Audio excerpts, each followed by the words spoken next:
Hi friends, today வந்து பார்த்திங்கன்னா நம்ம என்ன டாபிக் பார்க்க போகிறோம் அப்படிங்கிறது உங்களுக்கு ஆல்ரெடி தெரிஞ்சிருக்கும். ஸோ வாங்க நம்ம டைரெக்டாக வந்து டாபிக்குள்ளே டிஸ்கஸ் பண்ண போயிடலாம். பரமவசி சித்தர்.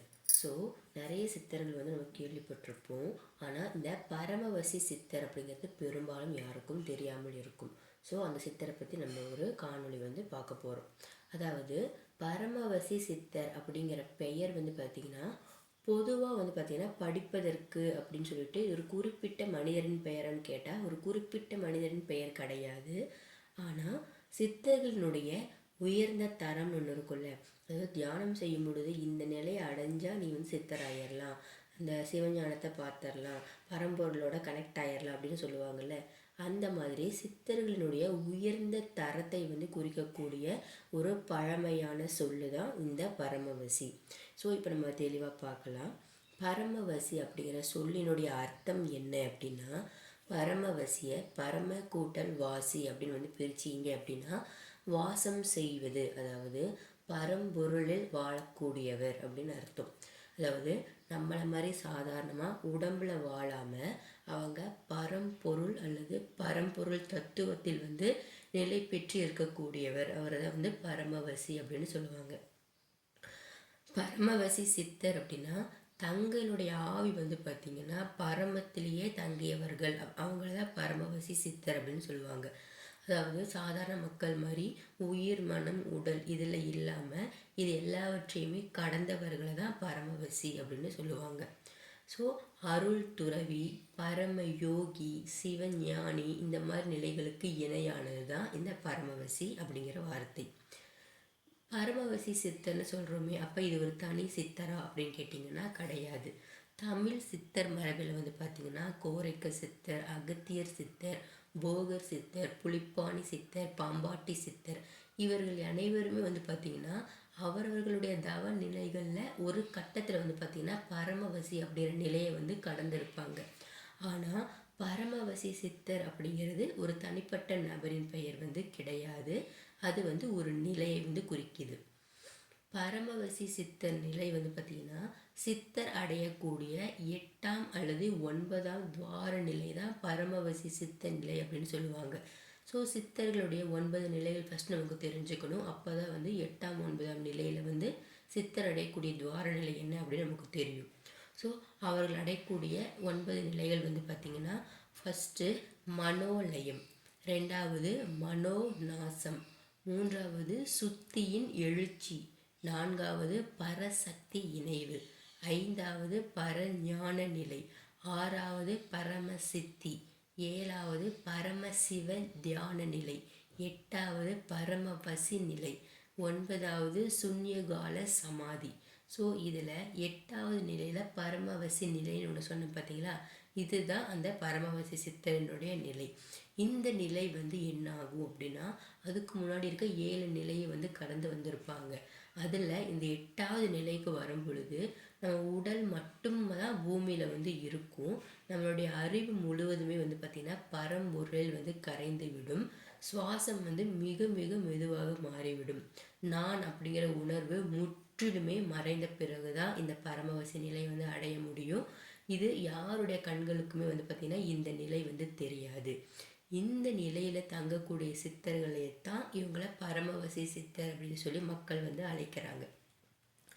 அப்படியே புராணங்கள் வரக்கூடிய ஒரு சில குறிப்பையும் பார்க்கலாம்.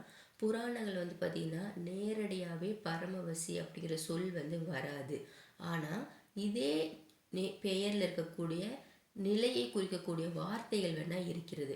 அதாவது பரமஹம்சர், அனந்தாசாரம், துரியாதீதர், பரமசிவ தியானி, இந்த மாதிரி திருமூலர் சொல்லக்கூடிய துரியாதீதம் தான் தமிழில் வந்து பரமவசி அப்படின்னு சொல்கிறாங்க.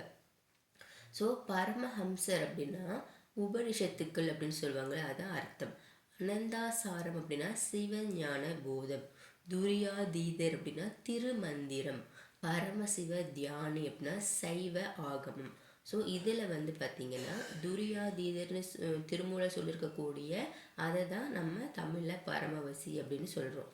தந்தலைமலை சித்தர்களில் பரமவசியோட நிலை என்ன அப்படின்னு நம்ம தெரிஞ்சுக்கணும். அதாவது தந்தலை மலை அப்படின்னாலே என்னது, அருள் துறவிகளின் மலை, மறைவு மலை, அழைப்பு மலை அப்படின்னு இருக்குது.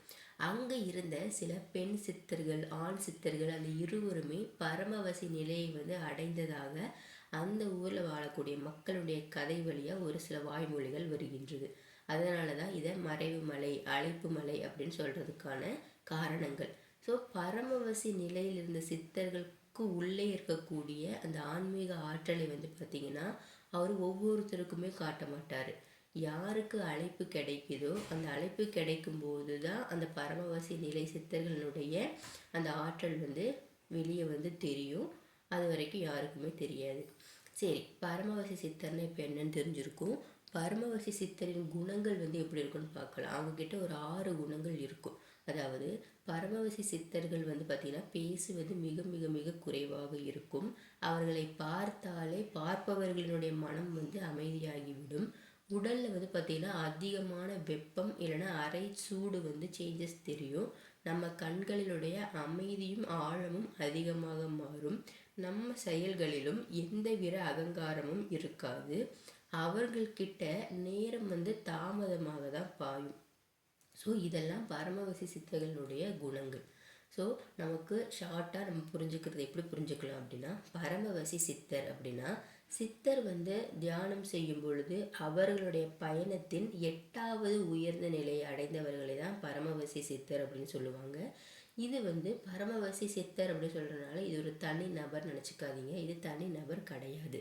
ஆனால் ஒரு மிக உயர்ந்த ஆன்மீக தரத்தை குறிக்கக்கூடிய பெயர் தான் இந்த பரமவசி சித்தர். ஸோ இந்த பரமவசி சித்தர் நிலையை அடைந்தவர்கள் பெண் சித்தர்களும் இருக்காங்க, ஆண் சித்தர்களும் இருக்காங்க. ஸோ தந்தலை மலையில் வந்து பார்த்திங்கன்னா நிறைய பரமவசி சித்தர்கள் இருந்திருக்காங்க. அவங்க பேரையே வந்து நான் சொன்னேன். ஸோ இன்றைக்கி இந்த வீடியோ மூலிமா நம்ம பரமவசி சித்தர்னா யார் அப்படிங்கிற ஒரு ஐடியா வந்து உங்களுக்கு தெரிஞ்சிருக்கும். ஸோ இந்த இன்ஃபர்மேஷன் வந்து உங்களுக்கு புதுசாக இருந்துச்சு அப்படின்னா நிறைய பேருக்கு வந்து ஷேர் பண்ணுங்கள். சேனல் வந்து பிடிச்சிருந்துச்சு, நம்ம போடுற வீடியோஸ் எல்லாம் உங்களுக்கு யூஸ்ஃபுல்லாக இருக்குது, டெய்லியும் ஒரு யூஸ்ஃபுல்லான இன்ஃபர்மேஷன் நீங்கள் கற்றுக்குறீங்க அப்படின்னா மறக்காமல் நம்ம சேனலை சப்ஸ்கிரைப் பண்ணிக்கோங்க. ஆல் அதை கிளிக் பண்ணிக்கோங்க. அப்போ தான் நான் போடுற எல்லா வீடியோவும் உங்களுக்கு வரும். ஸோ லைக் பண்ணிக்கோங்க, ஷேர் பண்ணிக்கோங்க. ப்ளேலிஸ்ட்டில் இருக்கக்கூடிய தந்தலை மலை அப்படிங்கிற அந்த ப்ளேலிஸ்ட்டில் எல்லா வீடியோவும் போட்டிருக்கேன். அது எல்லாமே பார்த்து தந்தலை மலை பற்றின டீட்டெயில்ஸ் வந்து தெரிஞ்சுக்கோங்க. நம்ம நாளைக்கு வந்து வேறு ஒரு டாப்பிக்கில் வந்து மீட் பண்ணலாம். Thank you all my subscribers and viewers.